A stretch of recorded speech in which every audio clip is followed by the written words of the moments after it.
Before you watch Dune Part 2, you need to remember what happened. A young man with visions of the future, a desert planet with the most valuable substance in the universe, a family destroyed by betrayal, giant sandworms that swallow machines whole. Here's everything you need to know from Dune Part 1.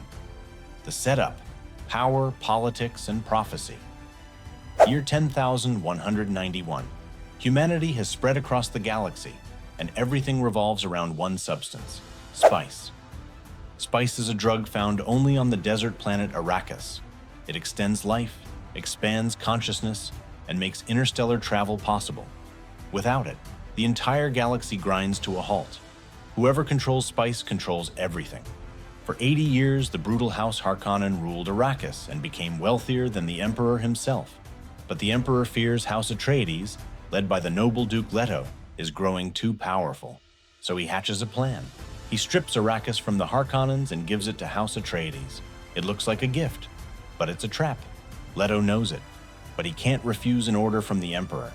So he accepts stewardship of Arrakis, hoping to make an alliance with the planet's native people, the Freemen. Paul Atreides, the Chosen One. Duke Leto's son is Paul Atreides. He's 15 years old, brilliant, trained in combat, and haunted by dreams of a blue-eyed girl in the desert.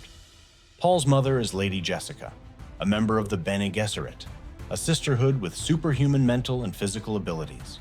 They can use the voice to control anyone who hears them speak. The Bene Gesserit have spent centuries breeding bloodlines to create the Kwisatz Haderach, a male with the power to see across space and time, a super being who could change the fate of humanity. Jessica was ordered to have a daughter. Instead, she had Paul, and now the Bene Gesserit believe Paul might be the one they've been waiting for. Before House Atreides leaves for Arrakis, a Bene Gesserit elder tests Paul with a deadly ritual. She places his hand in a box that creates unbearable pain. If he removes his hand, she'll kill him with a poisoned needle. Paul survives. The test confirms he's special, but it doesn't tell him what he's supposed to become. Arrival on Arrakis, the trap springs. Atreides arrives on Arrakis. The Harkonnens have sabotaged the infrastructure. Equipment is destroyed. Profits are impossible. Duke Leto meets with Stilgar, a Fremen leader. The Fremen spit as a sign of respect. Giving water is sacred on a desert planet.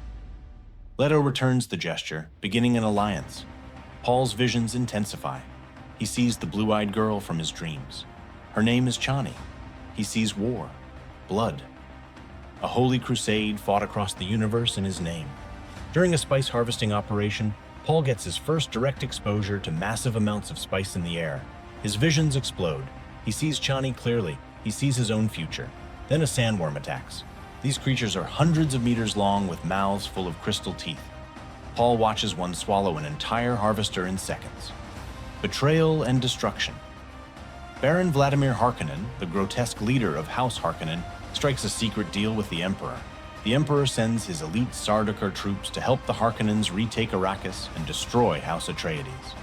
The Atreides have a traitor inside their fortress, Dr. Yue, their trusted physician. The Harkonnens kidnapped his wife and promised to spare her if he betrays Leto. Yue disables the shields. The Harkonnens and Sardaukar invade at night. House Atreides is slaughtered. Soldiers die fighting. Duncan Idaho, Paul's mentor and friend, sacrifices himself so Paul and Jessica can escape. Dr. Yue gives Duke Leto a poisoned tooth, hoping Leto can kill the Baron. Leto bites down. The gas kills him and the Baron's advisor, but the Baron survives. Yue also gives Paul and Jessica survival equipment before he's killed by the Baron. They're dropped in the deep desert to die, but Jessica uses the voice to kill their captors. Mother and son escape into the endless dunes. The journey begins. Paul and Jessica wander the desert. Paul's visions grow stronger. He sees a future drenched in blood, billions dying in a holy war fought in his name. They're found by Duncan Idaho and Dr. Kynes, the Imperial ecologist. But Sardaukar troops attack. Duncan dies fighting. Kynes summons a sandworm and sacrifices herself, taking the soldiers with her. Deep in the desert, Paul and Jessica encounter Stilgar's Freeman tribe. Among them, Chani, the girl from Paul's visions. A Freeman warrior named Jamis challenges Paul to a duel to the death. Paul has never killed anyone, but he fights, and he wins. The Fremen accept him. Paul joins them, vowing to fulfill his father's dream of bringing peace to Arrakis, but his visions warn him. Peace isn't what's coming. War is. Duke Leto dead. House Atreides destroyed.